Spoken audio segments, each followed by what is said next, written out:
When I was 9, I saved Claire Vance from an explosion. The shockwave left me with permanent hearing damage, and I've had to wear a hearing aid ever since. She was overcome with guilt. She insisted we get engaged, swearing with tears in her eyes, "Adam, I'll take care of you for the rest of my life." But when I was 18, she did something to impress the campus heartthrob. She pulled off my hearing aid, and, in front of him and all her friends, said with disgust, "You little burden, I'm so sick of you. I really wish you hadn't made it back then, that you'd just died." I clutched the doctor's report in my pocket that said my hearing was fully restored, and I didn't say a word.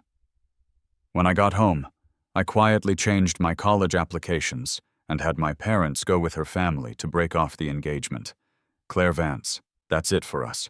Our paths will never cross again. Adam, I really wish you hadn't made it back then, that you'd just died.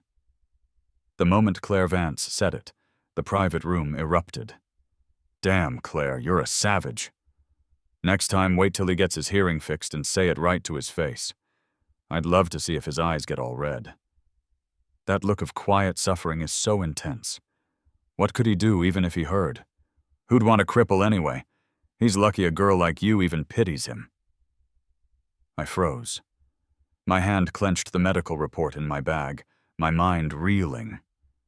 After the SATs, my parents took me out of state to see a specialist who fixed my hearing. I didn't need the hearing aid anymore. Today was my birthday party. I had planned to give Claire a surprise. I was going to tell her my hearing was back to normal, that I wouldn't be a burden to her anymore. But instead of a surprise, I walked into a bloodbath of truth. Claire's words were a knife twisting in my heart.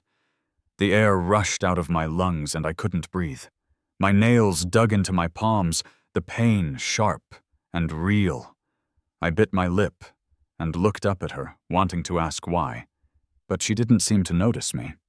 She was fiddling with the white hearing aid in her hand, a casual, mocking smile on her face. All right, that's enough. Adam saved my life when we were kids, after all. Watch what you say, and don't let this get back to him.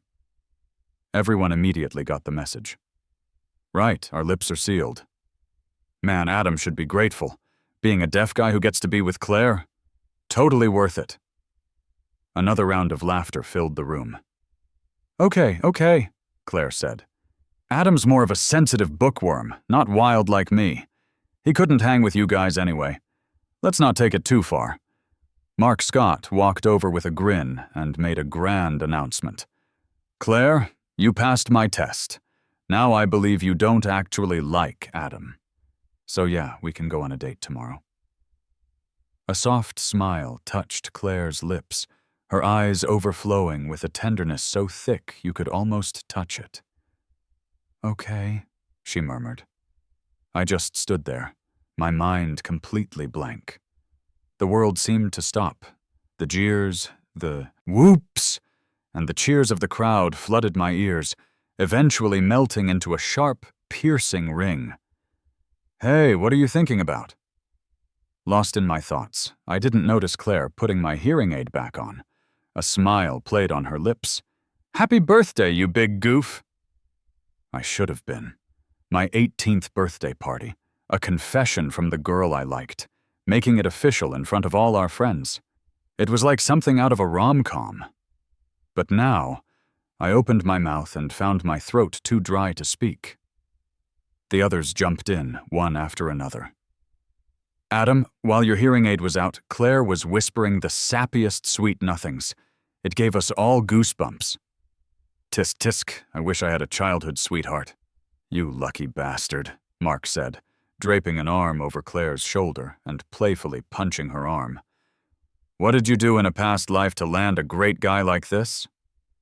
I didn't say anything. My eyes scanned the faces of everyone in the room. They were either smiling with congratulations or giving me a thumbs up. Some were even joking about saving the date for the wedding. Not a single person's mask slipped. Their expressions were disturbingly natural. I suddenly remembered all the parties we'd been to this year and how many times this had happened. Claire would take off my hearing aid, her eyes soft, and say something I couldn't hear.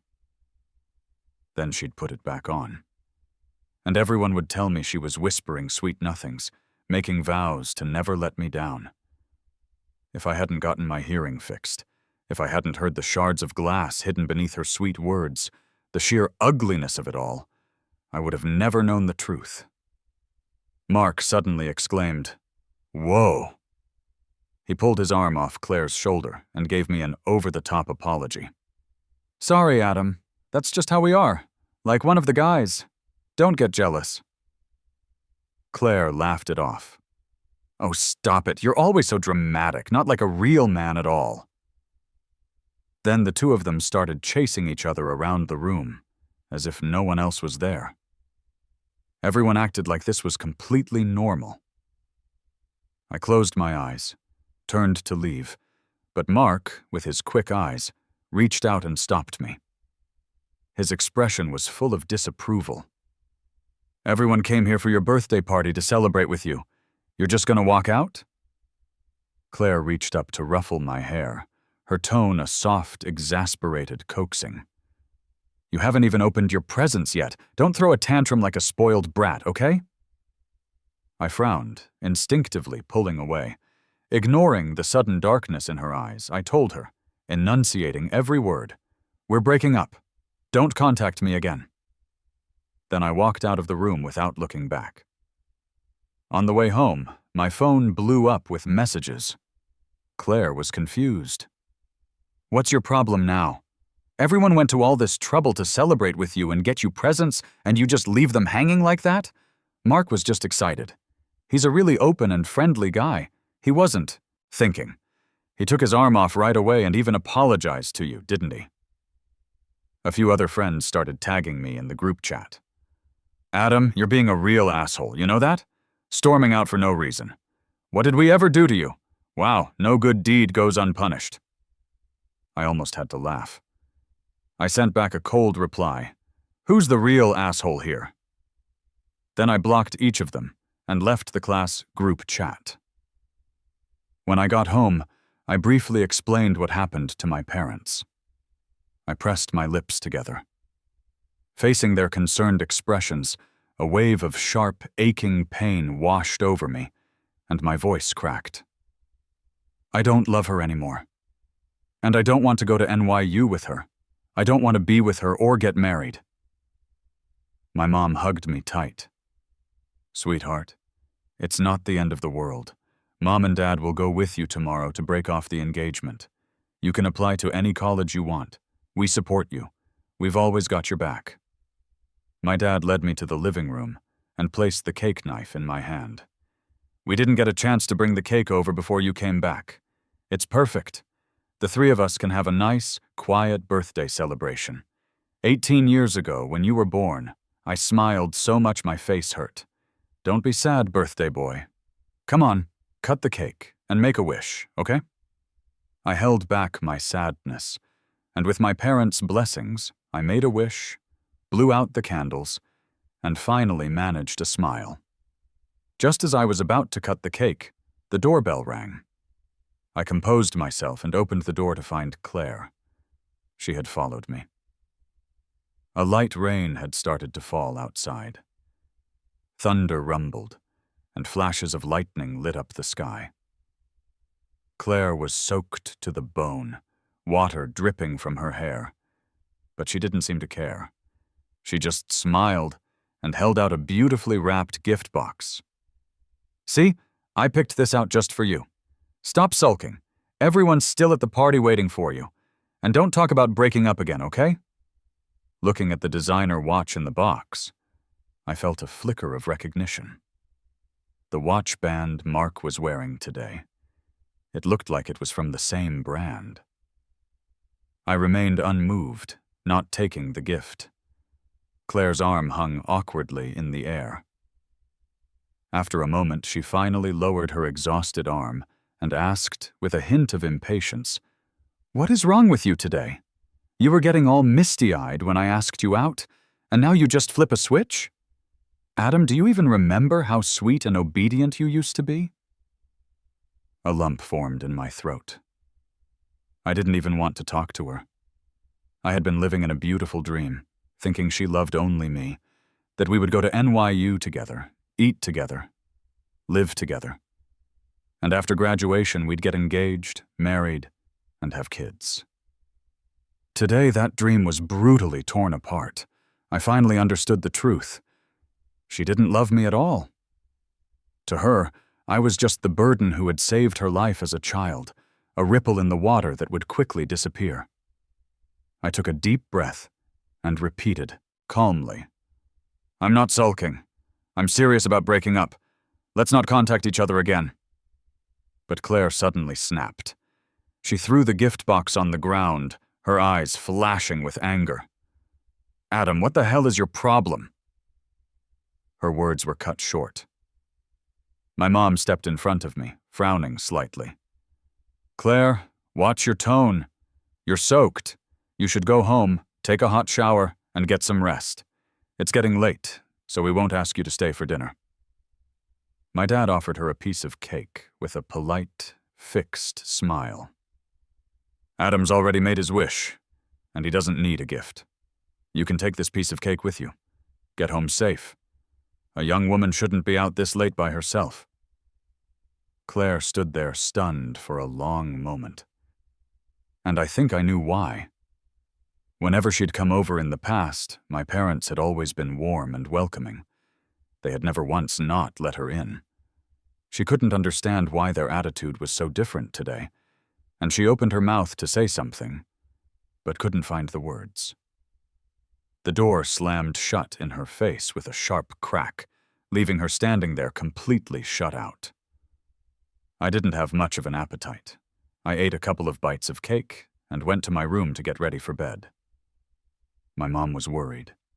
She sat on the edge of my bed and asked, "Adam, are you really sure about this?" My dad and I didn't talk much about our feelings, but my mom knew me better than anyone. She knew how I felt about Claire. She knew just how much I loved her. I looked down at the white hearing aid in my hand. I suddenly didn't know what to say. I just couldn't believe how much a person could change. When we were kids, after moving into this upscale neighborhood, I used to follow Claire around everywhere, calling her Big Sister. Our families were close and did business together. One day, both our families went to a factory on the outskirts of town, but there was a sudden explosion. Remembering the survival skills my parents had taught me, I managed to escape.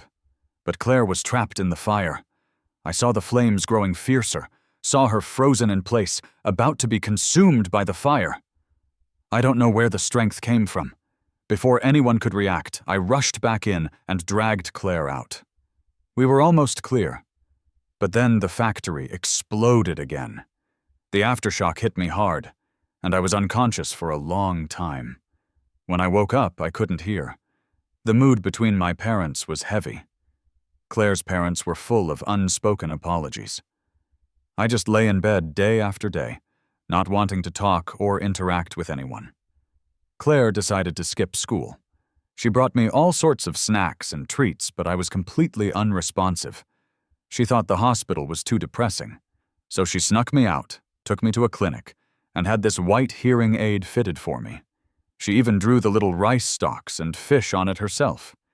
She was just a kid herself, but she clumsily put the hearing aid on me and promised with a serious face, "Adam, from now on, I'll protect you.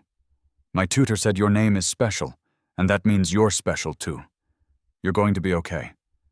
They say a goldfish only has a 7-second memory, but not me. I'll always protect my prince." I was the only one who remembered those childhood vows. If 9-year-old Adam had heard 18-year-old Claire say, "I really wish you hadn't made it back then, that you'd just died," he probably would have been too hurt to speak. But over the years, I'd gotten used to people whispering about my hearing loss. I calmly accepted that Claire's feelings had changed. People grow up. I saved her life, and her family, the Vances, wanted to make it up to me. Over the years, they had given our company business deals at nearly a 50% discount, which was a very sincere gesture. When it came down to it, we didn't owe each other anything anymore. And I firmly believe that I am a living, breathing person, not an accessory to someone else. I don't need to depend on anyone to live my life. So I looked up at my mom and said with conviction, "I've made up my mind." With my mom's help, I changed my college applications, from NYU to Harvard. I thought I would be up all night, but I slept surprisingly well. I woke up around noon. Still groggy, I glanced at my phone. I saw 2 new voice messages from a priority contact on my Messenger app. It was Claire. Her voice coming through the speaker was cold. "Adam, when you're done with your tantrum, unblock me. How old are you? Still playing these games? Mark felt so guilty about you leaving yesterday. He said he didn't know how to make it up to you, and even went up to the roof and threatened to jump. Luckily, I talked him down. We still have a while before school starts, so I'm thinking of taking him and a few of the guys to Aspen for a ski trip to clear their heads. Don't be jealous. Ultimately, his suicide attempt was partly your fault." Her shamelessness made me laugh out loud. Mark? Try to kill himself? As if. Back in school, he bragged about being the ultimate guy's guy and every girl's dream. He always said he wasn't like those other melodramatic, broody guys. But he was the most manipulative person I had ever met. For example, 4 months ago, at my best friend Sam's 18th birthday party, Sam had picked out a nice suit and gotten his hair styled, ready to take some great photos to remember the milestone. But Mark was the only one who wouldn't cooperate. The moment he walked into the room, he started loudly teasing Sam. "Sam, you're looking pretty ripped. Got a girlfriend? Don't be shy. We're all friends here. What's there to hide?" When he saw Sam's face turn white with anger, he immediately threw his hands up in a gesture of surrender and turned the tables. "Dude, why are you guys so sensitive? Can't you take a joke?" Fine, my bad. This is why I hate hanging out with you guys. You make a big deal out of everything." Another time, when everyone was exhausted, from studying for the SATs, he went around taking ugly pictures of us, made them into memes, and posted them all on the school's confessions page with the caption, "Hotties from grade 12 class 2. Come and get 'em." He only stopped after we all reported him to our homeroom teacher. Besides, I'd known for 2 years that he only joined the basketball team as the team assistant to get closer to Claire. I just never took him seriously. Back then, I was arrogant, thinking that what was mine couldn't be easily taken away. Now that it has been taken, I accept it. I guess I was a poor judge of character. I saved a snake when I was a kid. Adam, if you have any decency, you'll come and apologize to everyone, especially Mark. Claire's messages kept popping up. I didn't even listen to the whole voice message before blocking and deleting her on that app, too. Outside my door, my mom was calling for me to go shopping for winter clothes. "It gets pretty cold in Boston in the winter. Mom's going to take you to buy some warm coats." I nodded. But I never expected that after buying clothes on the 2nd floor of the mall, just as we were about to leave, we would run into Claire and her friends. In a crowd of girls, Mark stood out, dressed in trendy black streetwear. He spotted me, walked over, and casually slung an arm around my shoulder. "Adam, what a coincidence. I felt so bad about yesterday. I had no idea you were so sensitive. I just see Claire as one of the guys, you know? Don't be mad, okay?" Mark wiped away a non-existent tear. "Really, it was all my fault. If I had been more careful, you wouldn't have left. Ma'am, even though I was so guilty I almost jumped off the roof, please don't blame—" "Are you done?" my mom interrupted, a mocking smile on her face. Kids these days? So young and already experts at that whole manipulative guy best friend act.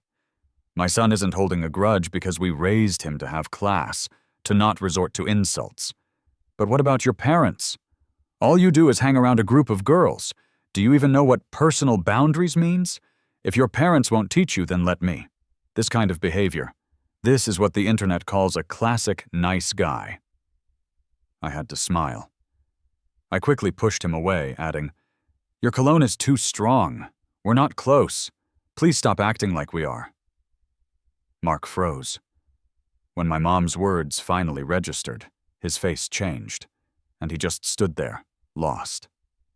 Jenna immediately jumped to his defense. "Ma'am, do you have any manners? Mark almost jumped off a building because of your son." I glanced at her briefly. I remembered her. She was the one who had said, "What could he do even if he heard? Who'd want a cripple anyway? He's lucky a girl like you even pities him." A wave of nausea washed over me. "Adam, Claire instinctively moved toward me, about to take my hand like she always did. "Claire?"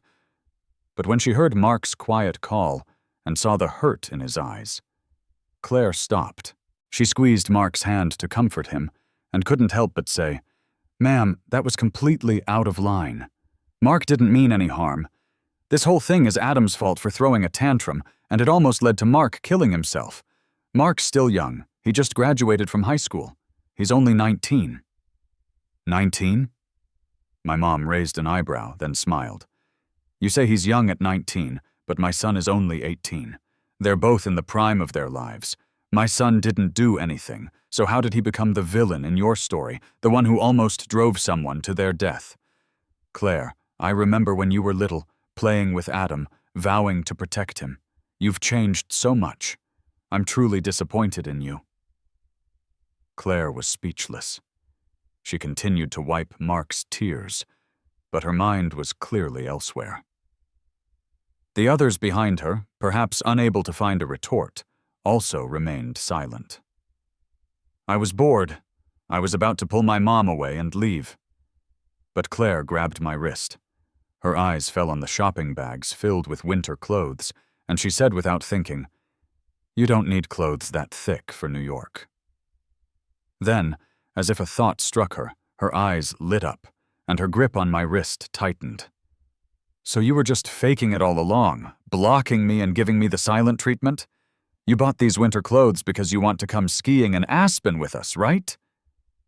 She talked herself into it, a smile spreading uncontrollably across her face. "Okay, no more games. I'll book your ticket later. The flight is at 10 tomorrow morning. We'll go together." "You've got it all wrong." I pulled my hand free, shattering her fantasy without mercy. "I'm not going to Aspen with you. I'm going to Boston. And by the way, my hearing has been fine for a while now." The triumphant look on Claire's face vanished. What did you say?" Claire's face went pale with disbelief. "When? Why didn't you tell me?" I smiled, my eyes cold as ice. "Does it matter? You know exactly what you did, thinking I couldn't hear, don't you?" Claire clenched her fists, standing frozen and speechless. Mark's eyes flashed with jealousy as he brazenly accused me. "I didn't know you were such a good actor, Adam. Everyone knows your hearing damage is permanent. It's not something that just gets better." He then widened his eyes in mock surprise. "Wait, don't tell me. You thought that if you weren't a cripple anymore, Claire would fall for you all over again, treat you like her little prince? Wow, I had no idea you were so calculating, Adam. Claire, don't fall for it." A flicker of hope returned to Claire's eyes.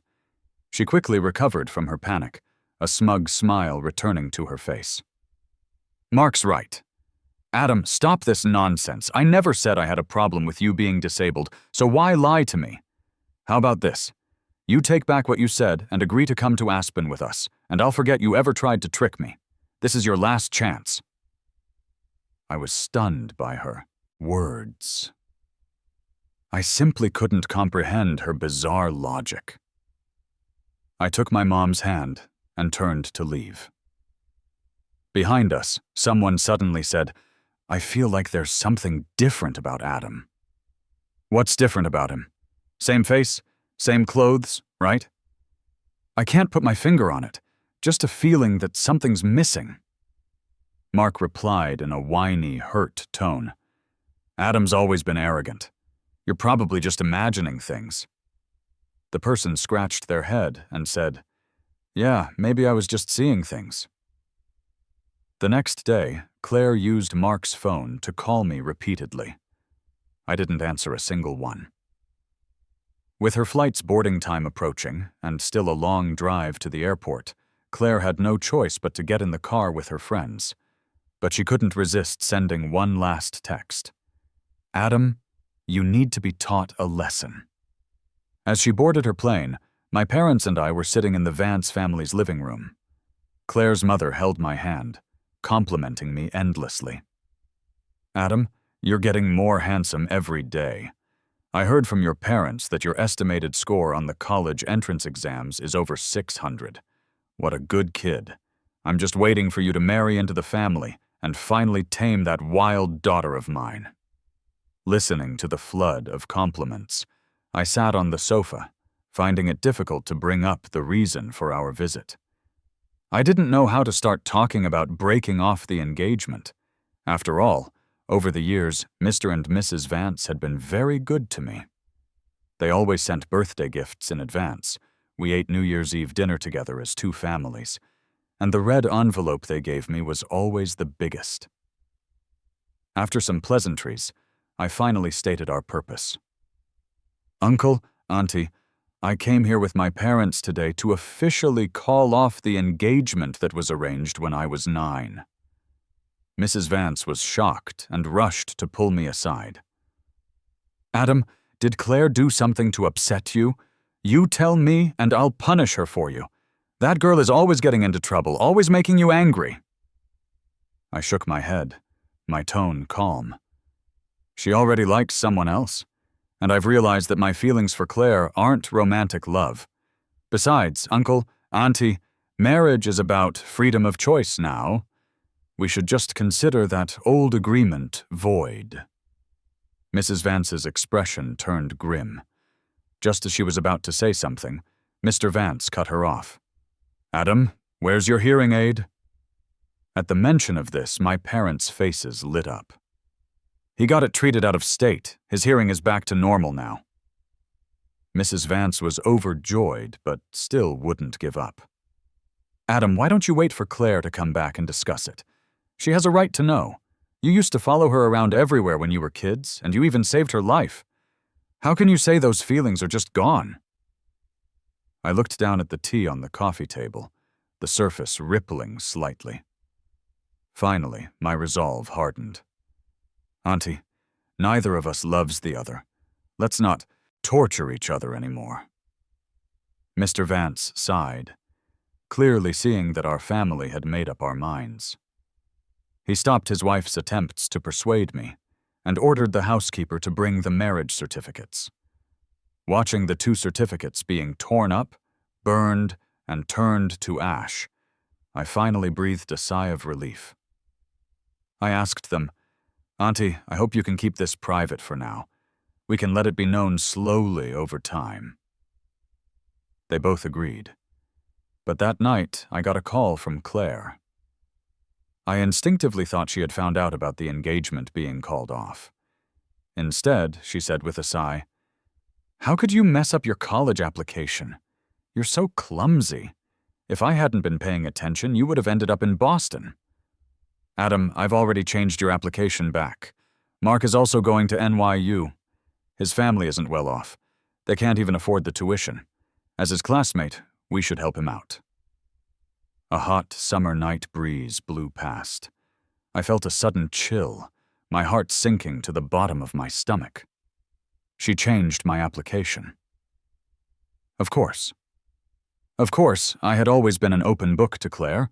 She knew my likes, my hobbies, and of course, she could recite my phone number and ID number from memory. So just as the application period was about to close, she had the foresight to check. And then she changed my college choice. I didn't even have time to tell her that changing someone else's college application is illegal. I hung up in a hurry, looked at my phone, and saw the time was 11:58 p.m., just before the deadline. Fortunately, I had my exam ID and personal ID numbers memorized. With the fastest fingers I'd ever had, I managed to change my choice back to Harvard just before the clock struck midnight. Seeing the result confirmed, I finally let out a breath.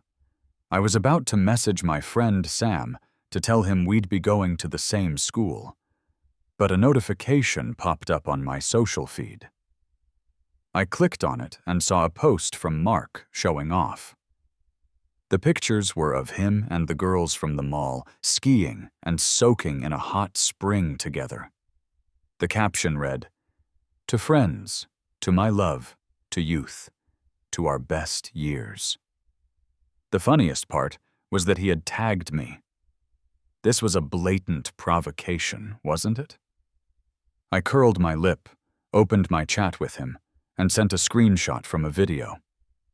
"Open your eyes and look at this. I suggest you back off, or I can't guarantee what I'll do." In the chat window, the "Mark is typing" notification appeared and disappeared. But after waiting for a long time, I never received a message from him. When I checked his social feed again, I found he had deleted the post. The stress of studying for the SATs had been intense. Now that it was over, I met up with Sam, and we took a road trip through the Southwest, stopping here and there in a few states. Whenever I got a message or call from Claire, I immediately hung up or deleted it. She interpreted my silence as jealousy. "How long are you going to be mad? Isn't it enough? If you don't reply, I swear I'll take Mark abroad." I ignored her completely. Silence was my only response, followed by blocking and deleting. When it was almost time for school to start, I flew directly to Boston. Meanwhile, Claire nervously knocked on my front door. In her hands were two small, hand-knitted dolls, one blue, one pink, her idea of us. She was already imagining my delighted face when I saw them, and could hardly wait. But when the door opened, the person she expected to see wasn't there. She asked reflexively, "Uncle, Auntie, is Adam home? I haven't seen him all summer, so I brought him a gift, and since school's about to start, I thought we could go together." My mom's face was calm as she said flatly, "I forgot to tell you, Claire. Adam's already at school. He's moved in. You don't need to go with him." Claire was taken aback, but quickly assumed I was still angry. She was about to turn and leave when my dad called her back, offering a vague piece of advice. "Claire, some things, once they're gone for good. Once school starts, our company will be very busy.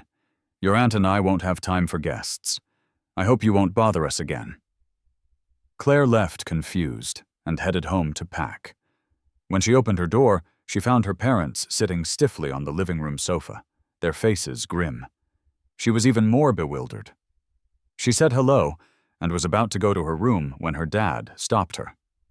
"From now on, don't go to Adam's house anymore. He has gone to college out of state.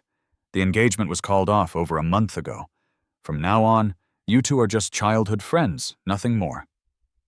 Claire frowned and said reflexively, "How is that possible? Mom, Dad, are you joking with me?"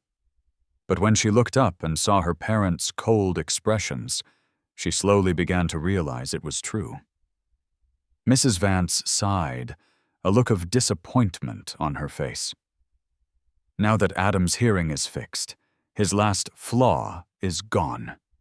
If he wants to get married, there's a long line of girls for him to choose from. Why would he still be interested in our family?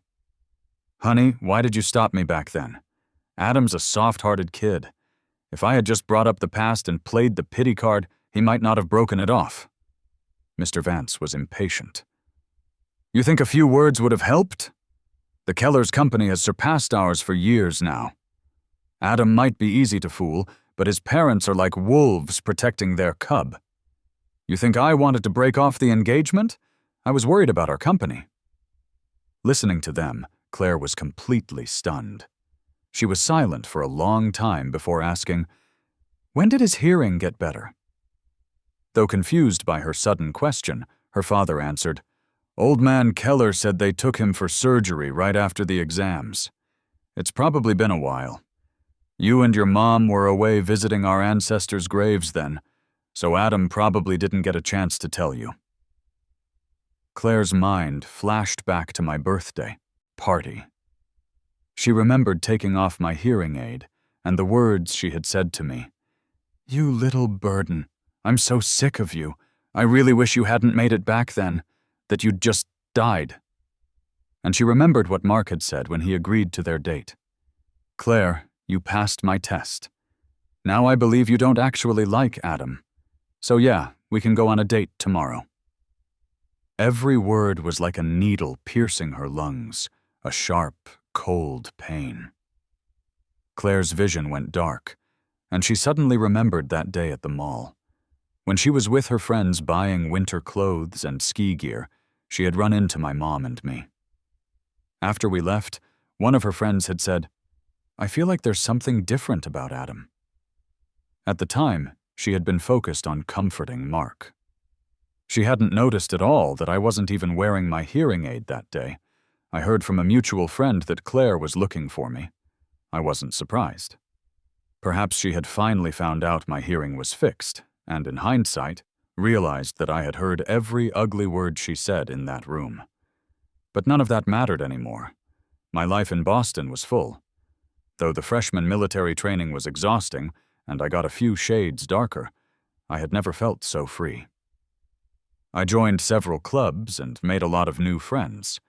I even went to a mixer hosted by an upperclassman and got a few girls' numbers. So when I saw that familiar figure standing outside the guy's dorm, I was genuinely surprised. I was about to take a detour, but Claire saw me first and strode over. Her voice was soft, pleading. "Adam, I miss you. Can we talk, please?" My roommates, assuming we had a history, gave each other knowing looks before heading off together. I looked up at the sky. I let out a long sigh before looking at her, my face a blank mask.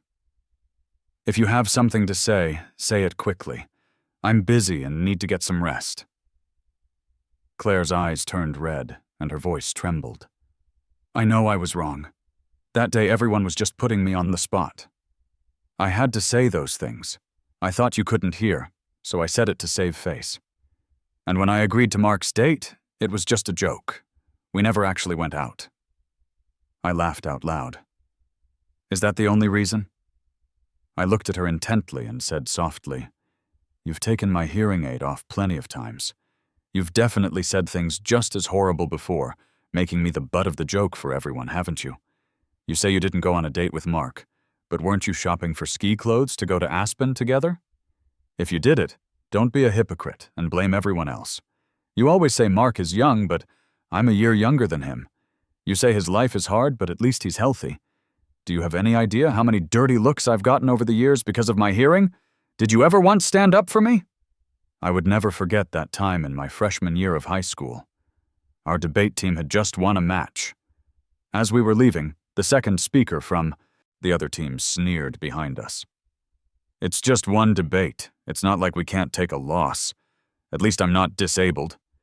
Tch, a guy like that probably can't even get a government job. All he's good for is running his mouth." A pain shot through my chest, and I instinctively looked to Claire for help. But she just walked away with a cold expression, as if she hadn't heard a thing. I turned back, gathered my courage, and told them to watch their mouths, which only earned me a torrent of ridicule. And everyone on my team, all of them Claire's friends, didn't say a word in my defense. I had to go home in humiliation and text her to ask why. I still remember her ice-cold words that day. She said, "It's not worth arguing with people like that. We beat them, so they're just looking for a reason to dig at you. Just pretend you didn't hear. Actually, just take off your hearing aid. Then you won't hear anything." That sentence has haunted my nightmares ever since. So I sighed, telling her, "You don't love me, and you don't love Mark. You just love the feeling of having both of us wrapped around your finger. But I am not a tool for you to win praise and admiration. Please stop bothering me." Before I left, I thought for a moment and added, "By the way, there's something I've always wanted to say to you. If I could do it all over again, I would never have saved you. Claire, I'd rather have let you burn to death. You were never worth it." Watching her stand there in a daze, silent and lost, I turned slightly to avoid her and went upstairs.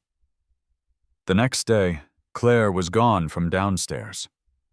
In the dorm, my roommate, who always gets up early for a run, told me, "She said she's going back to her school and won't bother you again." I nodded my thanks and went on with my day. Not long after, I found out from a mutual friend's social media that Claire and Mark were dating. She often sent me messages to complain. Those two are attached at the hip, constantly posting couple pics and being all lovey-dovey. It's so annoying. I heard Claire was voted campus queen. I mean, it makes sense. She has great bone structure, and her family's rich. No wonder so many guys have a crush on her. I heard Mark is getting a lot of hate for it. By the way, Adam, how have you been? She was clearly, but not so subtly, trying to get information about me. But I was genuinely busy. I had classes, club activities, and I needed to bond with my roommates. So every time I chatted with her, my answers were brief and non-committal. But soon, this mutual friend messaged me again with news. Claire and Mark broke up. I was quite surprised. That was incredibly fast. I listened to the voice messages she sent and learned what happened. In his second month of college, Mark went to Claire in tears, claiming his ex-girlfriend Sarah was pregnant with his child. Claire initially wanted nothing to do with it, but Mark wouldn't let it go, so she gave him some money to handle it. But Mark wasn't satisfied. "Aren't you worried about her? What if this abortion makes it so she can never have kids again?" Claire said impatiently, "Do you really think this is some kind of novel? Just deal with it, and don't make me get involved." During the argument, Mark claimed that Claire's heartlessness had made his ex-girlfriend so upset that she fell down the stairs and had a miscarriage. At the hospital, he yelled, "Claire, you're a venomous snake! You killed my child!" It was Claire's mother, who had rushed over, who had the foresight to hire someone to investigate. They discovered that Mark and his ex-girlfriend, Sarah, already had a son named Zach. There was no recent pregnancy. It was all a scam Mark had set up to get money and sympathy.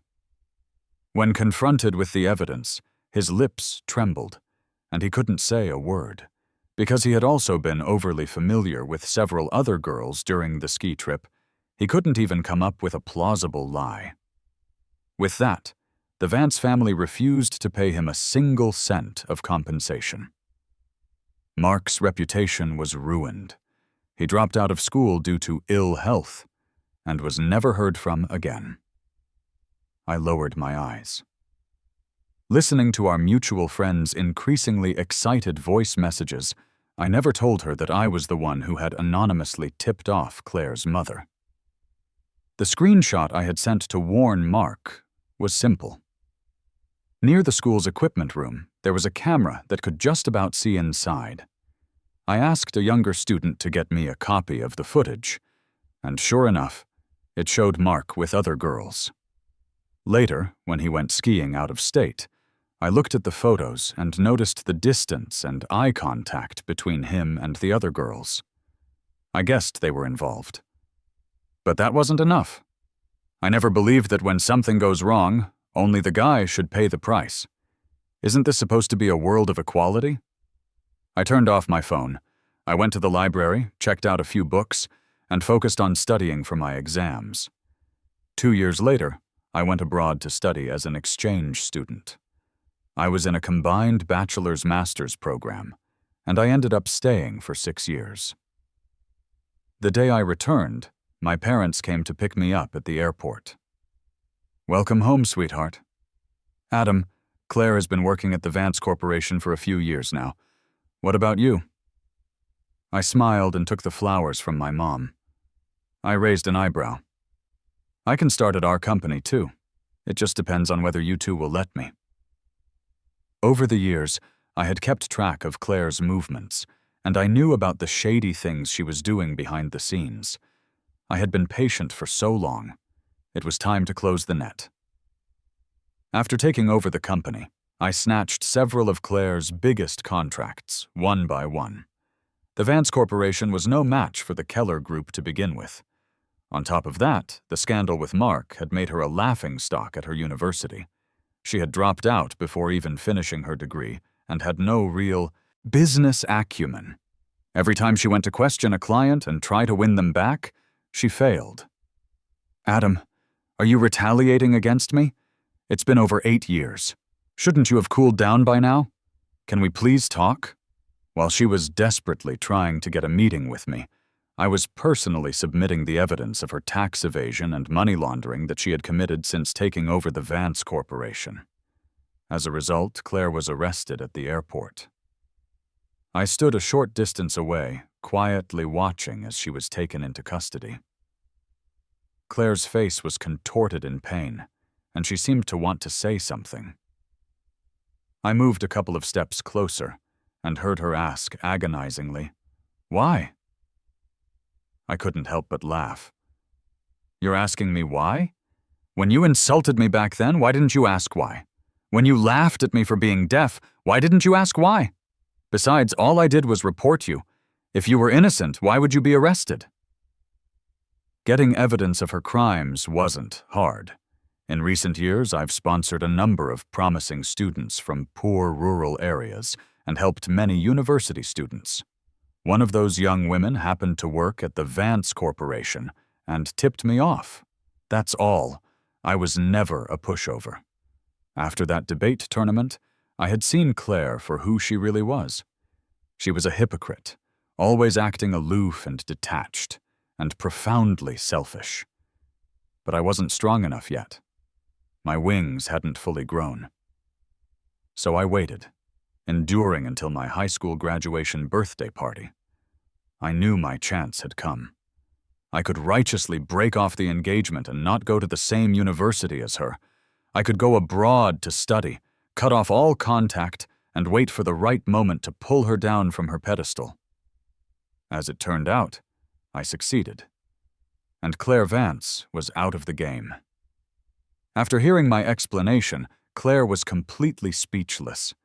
As she was led away in handcuffs, she stumbled, her steps unsteady. In the end, she was sentenced to 7 years in prison. I left the Vance family with some dignity. I only dismantled their business empire. I didn't target the Vance Corporation itself. It was the last shred of decency I could offer. By the time I was 32, I was a well-known name on the Forbes list. Claire, due to good behavior, was granted an early release. She said she wanted to see me one more time. I agreed. In the coffee shop downstairs from my office, she looked weary and aged. She hesitated before asking, "If there were a next life, and I hadn't said those things, could we have had a chance to be together?" I took a sip of my latte. Then I told her, my face devoid of expression. A person's true nature is baked into their bones. It's bound to come out sooner or later. Asking these questions is pointless. Claire gave a bitter smile, rubbed her face roughly, and left. Not long after, the Vance Corporation filed for bankruptcy. On the way back to her hometown with her parents, Claire was in a car. Accident. Karma, perhaps. She suffered a head injury that left her deaf. Her left leg was also permanently damaged, leaving her partially disabled. Her parents were fine. Just some concussions that would heal with rest. According to someone at the hospital that day, Claire just lay in her hospital bed, crying and laughing, muttering over and over, "It's karma!" She must have lost her mind.